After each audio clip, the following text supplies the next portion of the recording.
इस पुस्तक के प्रत्येक पाठ में धन अर्जन के ऐसे रहस्यों का उल्लेख किया गया है जिन्हें 500 से अधिक दौलतमंद लोगों की जिंदगी को सावधानीपूर्वक काफी वक्त तक विश्लेषण करने के बाद खोजा गया है। इस पुस्तक में वे रहस्य उल्लेखित हैं जो हजारों सफल लोगों के जीवन के हर पहलू को देखकर ज्ञात हुए हैं। एंड्रू कार्नेगी का वह जादू भरा सूत्र जिसने उनका भाग्य बदल दिया, हर उस व्यक्ति तक पहुंचना चाहिए जिसके पास यह खोजने या फिर जानने के लिए वक्त नहीं है कि कोई व्यक्ति दौलतमंद कैसे बनता है। उन्होंने सोचा कि शायद वह इन नियमों की जांच पड़ताल करके लोगों तक इस रहस्य को पहुंचा सकेंगे जिन्हें इसकी सख्त जरूरत है। उन्हें इस बात का विश्वास था कि इन रहस्यों को स्कूल और कॉलेज में पढ़ाया जा सकता है, और अगर इस ज्ञान को अच्छी तरह से पढ़ाया जाए तथा स्कूल की शिक्षा में सम्मिलित कर लिया जाए तो स्कूल में विद्यार्थियों को कम समय बिताना पड़ेगा। स्कूलों में जो कुछ पढ़ाया जाता है उसका व्यापार और संपत्ति कमाने से दूर दूर तक कोई संबंध नहीं है। अंत में वह एक निर्णय पर पहुंचे कि अगर इन रहस्यों को लोगों तक पहुंचाया जाए तो अन्य लोग भी उतने ही सफल हो सकते हैं। उस रहस्य को इस पुस्तक में कम से कम 100 बार दोहराया गया है। इसे सीधे तौर पर नाम न लेकर सफल कार्यों के द्वारा दर्शाया गया है। जो लोग तैयार हैं और इसकी खोज में लगे हैं वह तुरंत इसे पहचान सकते हैं। अगर आप इसे प्रयोग में लाने के लिए तैयार हैं तो आप इस रहस्य को हर अध्याय में कम से कम एक बार जरूर पहचान जाएंगे। मैं जिस रहस्य की बात कर रहा हूं वे बिना मूल्य प्राप्त होने वाले नहीं हैं, जबकि सच बताऊं तो उसका मूल्य वास्तविक मूल्य से बहुत कम है। जो लोग इस रहस्य को नहीं खोज रहे हैं वह चाहे जितना ही धन खर्च कर दें उन्हें यह रहस्य प्राप्त नहीं हो सकता। इस रहस्य को धन से नहीं प्राप्त किया जा सकता है क्योंकि यह 2 भागों में है। वह भाग तभी प्राप्त होंगे जब आप उसे हासिल करने के लिए तैयार होंगे। यह रहस्य उन लोगों की समान रूप से मदद करता है जो इसके लिए तैयार है। शिक्षा का इससे कोई संबंध नहीं है। इस रहस्य की सबसे खास बात यह है कि जो इस रहस्य को पहचान लेते हैं वह सफलता के मार्ग पर चल पड़ते हैं और कभी हार के सामने आत्मसमर्पण नहीं करते हैं।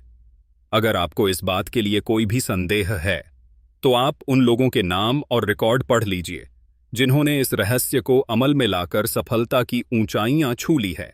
यह कोई ऐसी जादू की छड़ी नहीं है जिससे बिना कुछ किए आपको जो चाहिए वह प्राप्त हो जाए।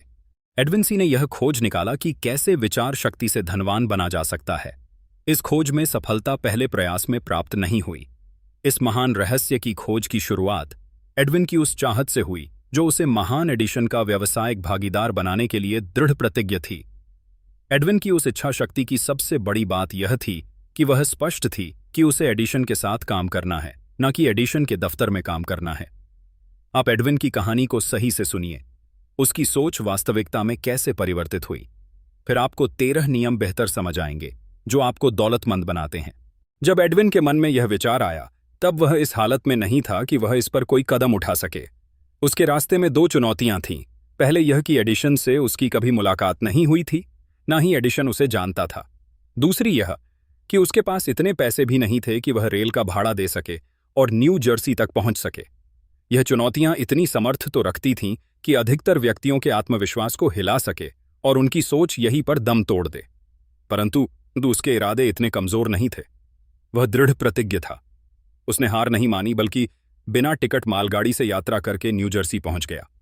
उसने एडिशन के प्रयोगशाला में खुद का परिचय दिया और कहा कि वह इस आविष्कारक के साथ व्यवसाय करने आया है।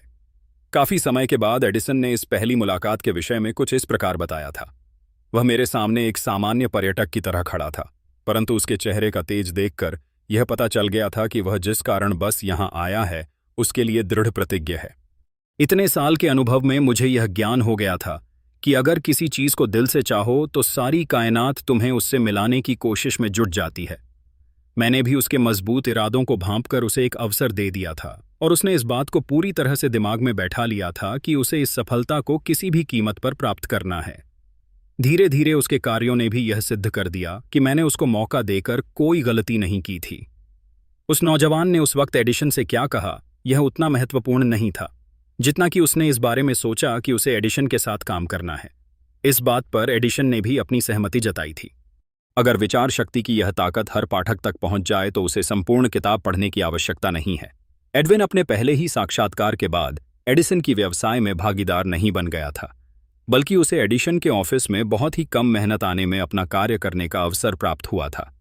यह कार्य ऐसा था जो एडिशन के लिए बहुत कम उपयोगी था, पर एडविन के लिए बहुत अधिक महत्वपूर्ण था। इस अवसर ने एडविन को अपने व्यापार कुशलता के प्रदर्शन का मौका दिया था। उसका होने वाला भागीदार वहां उसके काम को परख सकता था।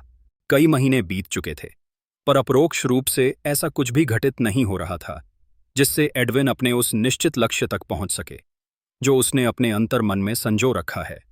प्रिब्स्की के मन में कुछ ऐसी प्रक्रियाएं चल रही थीं जिनका परिणाम बाद में निकला, पर तब तक वह अपने मनोमस्तिष्क में एडिशन का व्यावसायिक पार्टनर बनने के अपने विचार पर और दृढ़तापूर्वक सोचने लगा था। मनोवैज्ञानिकों ने यह सही कहा है, जब कोई विचार दिमाग पर हावी हो जाए तो वह वास्तविकता में आपके सामने प्रकट हो जाता है। एडविन पूर्णतया एडिशन के साथ काम करने के लिए तैयार था और वह तब तक दृढ़ प्रतिज्ञ होकर लगा रहा जब तक उसने वह हासिल नहीं कर लिया जिसे वह इतने समय से खोज रहा था। उसने कभी इस बात के बारे में नहीं सोचा कि इतना परेशान होने की क्या आवश्यकता है, चलो सेल्समैन की नौकरी आसानी से मिल जाएगी। बल्कि उसने यह विचार किया, मैं यहां पर एडिशन के साथ व्यवसाय करने के लिए आया हूं। मैं तब तक हार नहीं मानूंगा जब तक मैं अपने इस लक्ष्य को प्राप्त नहीं कर लेता हूं, चाहे बची हुई सारी जिंदगी यहीं पर गुजारनी पड़े। यह सच ही है कि अगर आप एक उद्देश्य को लेकर पूरी जिंदगी जीते हैं तो आप एक अलग ही कहानी लिख सकते हैं। शायद उस समय एडविन को यह बात ना पता रही हो, परंतु उसकी मजबूत इच्छा शक्ति और दृढ़ता ने बड़ी से बड़ी बाधाओं को पार करके वह अवसर दिला दिया जिसको पाने के लिए वह न जाने कब से मेहनत कर रहा था। अवसरों की एक खास बात होती है, ये बिल्कुल अलग ही अंदाज में हमारे सामने आते हैं। सिर्फ इतना ही नहीं, जैसा आपने सोचा होता है उससे बिल्कुल अलग दिशा से भी यह अवसर अवतरित होते हैं। ऐसा कह सकते हैं कि अवसरों की यह चालाकी होती है कि वह पिछले दरवाजे से आते हैं और कई दफा तो दुर्भाग्य तथा क्षणिक हार के रूप में भी सामने आ जाते हैं। शायद यही कारण है कि अधिकतर लोग इन अवसरों की पहचान करने में चूक जाते हैं। उस समय एडिशन ने एक नया डिवाइस खोजा था जिसका नाम एडिशन डिस्टैटिंग मशीन था। बाद में उसे एडीफोन नाम से भी जाना गया। एडिसन के सेल्समैन उस मशीन के लिए अधिक उत्साही नहीं थे। उन्हें ऐसा लग रहा था कि इसे बेचने के लिए उन्हें कुछ अधिक ही प्रयास करना पड़ेगा। एडविन को इसी अवसर का तो इंतजार था। उसने इस अवसर का लाभ उठाया और तुरंत उस मशीन को बेचने की अपनी इच्छा जाहिर की। यह वह मशीन थी जिसके लिए दुनिया में सिर्फ दो ही लोग उत्साहित थे, एक एडविन और दूसरा उस मशीन का आविष्कारक। उसने इतनी सफलतापूर्वक इस मशीन को बचा कि एडिशन ने एडविन को उस मशीन को संपूर्ण देश के बाजार में वितरित करने का कॉन्ट्रैक्ट ही दे दिया। यह व्यावसायिक संधि इतनी सफल हुई कि इसने एडविन को बहुत धनवान बना दिया, पर इससे अधिक उसने इस बात को साबित कर दिया कि अगर आप चाह लें तो आप भी अमीर बन सकते हैं।